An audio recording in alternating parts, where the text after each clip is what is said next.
So going just a step ahead for the financial, we're trying to make an AB and IBA, acquired bank and issuer bank, do a small financial transaction by the authentication. It could be by cards, could be information, but we're focusing a little bit about the biometrics, and a little bit people worry about the ability that it could be manipulated. So is the biometric easy to be manipulated? Like, for example, switching my phone, switching my faces on the face identification. Is it that possible that I can manipulate the fingerprint using a wax or using any other tools? Is that possible, Doctor? It is true that there are some possibilities that even the static fingerprint or Face ID could be manipulated. However, with the new technology of dynamics and keeping the, let's say, the vein also recognition behind the finger itself, and maybe the hands as well. So the veins, when you are omitting some infrared onto the hand, the veins can absorb more infrared, let's say, radiation from the surrounding tissue. So at the end of the day, the vein will respond accurately. So that's why today we have seen a lot of biometric finger scanners or these iris scanners are using the vital signs, not only the static fingerprint or the Face ID. So those are making it more secure. As Mohammed just mentioned, that it's not only convenient but also secured. So this is the trade-off that we are looking for when we are talking about special case of use cases of payments in the digital industry. And I think I can add a dimension to the security dimension. So here we're talking about a photograph of a fingerprint. So what the industry is doing when it comes to payment card is that we are encrypting. So it's not an image that is transferred from the sensor to the secure element. The fingerprint is captured, but it's, if you think about it, like multiple images that are actually converted into encrypted messages. So the actual verification of the identity, the fingerprint is stored offline, so it cannot be actually hampered or copied. And the messaging actually over to, as we do the payment, is not sending an image of the fingerprint, it's an encrypted message. So the same way like you do your regular payment transaction where there's a tokenization of the payment, here is a tokenization of your fingerprint. So it's actually stored in a vault offline on the card. So as I mentioned, with this technology, there is actually no ability to actually hack the card. And if you lose the card, as we were alluding to, people are concerned with higher limits, the card cannot be frauded because the fingerprint is encrypted, and the only way to unlock it is that the proprietary owner actually puts his finger on the sensor. That is really mitigate and reduce the risk that we might see it during the biometric itself. I think I would love to add that the geographic information system also would be amazing input. Previously, Dr. Ahmed also mentioned that the user itself, he cannot do a dual transaction in a small amount of time between two different areas. So I think also we can introduce the AI in the cloud as well to make a small block to this both transaction until these kind of things are verified. I believe that we're gonna go and see a lot of good, amazing transactions happening. People will be moving less, having more equipment or readers like a card or a phone so they can identify themselves. I think the face recognition, fingerprint recognition, voice for additional eye recognition, a lot of options that we have in biometric is happening. But if we're going to say that during the blockchains is being introduced, the AI and the cloud has been there, is there any space for biometric that it can be there? Katharina, what do we decide? No, so first of all, I'd like to sort of lead over to everyone is familiar with the different formats of cryptocurrencies. So today, as you know, the governments are looking at issuing digital currencies. And one of the key measures to actually do this is actually use these type of biometrics. Because you do, and this is used, for example, in China, it's already being tested, where the EU one is actually transported to a payment card, a prepaid card. The persons who are receiving the subsidies are identifying themselves with their biometric fingerprint, and hence the actual allocation is unlocked. And here in the Middle East, I know that there are projects going on where government entities are looking to how do we support the small merchants, for example, with extended cash flows and different formats. So this can be in types of own currency. So the central bank here are looking at how to, and unlocking that and ensuring that the KYC, so know your customer, is done in a quick and efficient fashion.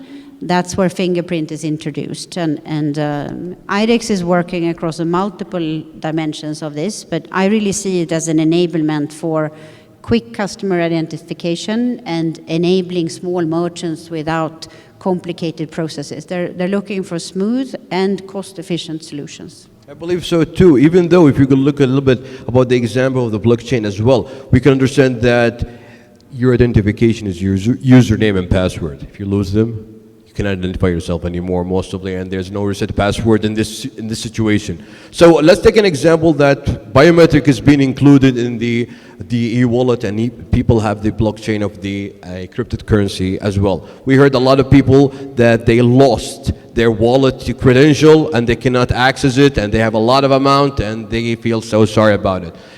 This option of biometric is always available between our hands and our phones. You can enable them, disable them as much as you want. So we go to your phone immediately and start seeing what option do you do in the payment. Do you passcode or do you a face recognition?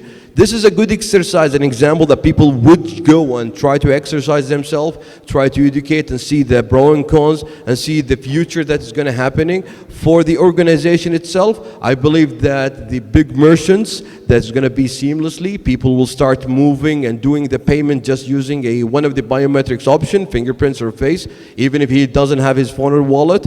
But let's go again and see.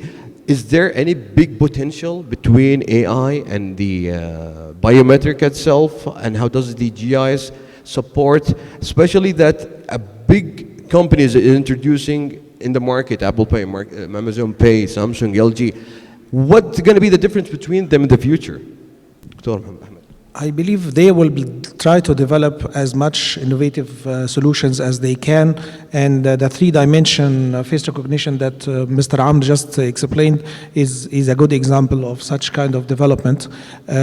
What also I believe on is the DNA type of biometric recognition, because with the DNA you move from just being using the direct biometrics more into the movements and the style. I just get to know about one of the solutions. They can recognize you by the way that you are just taking the mobile phone out of your pocket. So you can be identified through different movement recognition, and the DNA, the way that you do things, is not only about the fingerprint itself or the face ID or the iris scan. So this level of maturity will move us into another level of security and more convenient. Today, as you know, that cameras or surveillance system is used across the world. Some countries today are heavily using it, like China or UK in London.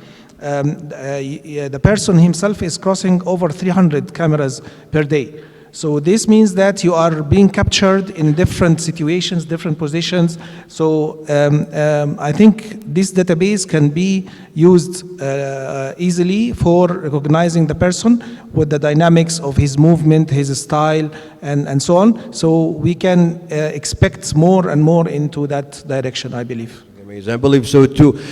Moving on a little bit about the financial. Let's take another example. How can people recognize people doing the biometrics? You need a fingerprint reader or a face recognition as a tool so you can see this or identify the person. Let's take another example about, is there a way that it could be a sunglasses or small glasses that the people for the customs or airport just standing and the people are moving all the time just using the face recognition and they can identify who is he as a security is being the threat? Is that possibly that it could be that when you go to an online store, that you don't need to verify yourself in every step, every transaction as well. People will immediately link to the AI and understand that this is your IP, this is your location, your last good success transaction happening during this amount. Katharina, if we're going to see the financial itself, is it possible that I don't need to use any cards or identification, that I can withdraw or open account for the future?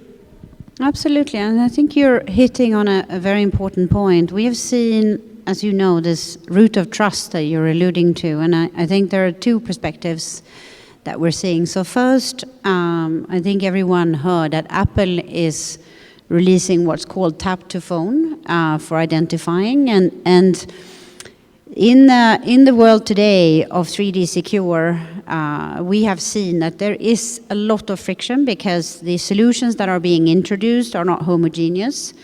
So I think there are a couple of methods that are coming into play, and you were alluding to one. One is depending on the person's willingness to actually give up its data. So we're talking about the databases.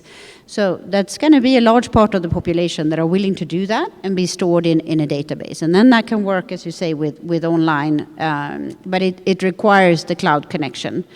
The second factor that we're seeing prominently coming forward is actually where you use a second device. So where you use your card, whether it's a payment card or a form of authentication, with a tap to mobile. So make it very simple, and that can both be used for a transaction verification or, to your point, open up of an account. So those two are coming in, and the large companies, so both Google and Apple, are looking at these as complementary solutions. So I think one of the key messages is that consumers are not going to go for one solution. There's going to be a choice of solutions, but I think that the core part is, who do you want as your root of trust?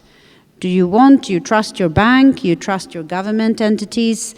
I think the global players that are out there, I think we are seeing tendencies of skepticism, that do you want to have all your movements where you've been? Some are very comfortable with using geolocation as a fencing factor. So I just think we as an industry need to ensure that we install standards and that they are secured. I think that we give consumers choice. So that's where IDEX is. I believe so too. Going to Engineer Mohammed, since that we have a lot of options, is there still remaining option that the biometric has not been accessed to our body yet? You have an eye contact, you have a voice, you have the face.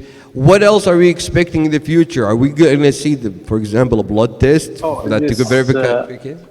I don't like you to seem funny, because if you read through the biometrics, I think the odor itself or the smell, sometimes there is some even use cases we're doing about the smell, so it's going to a big extent actually.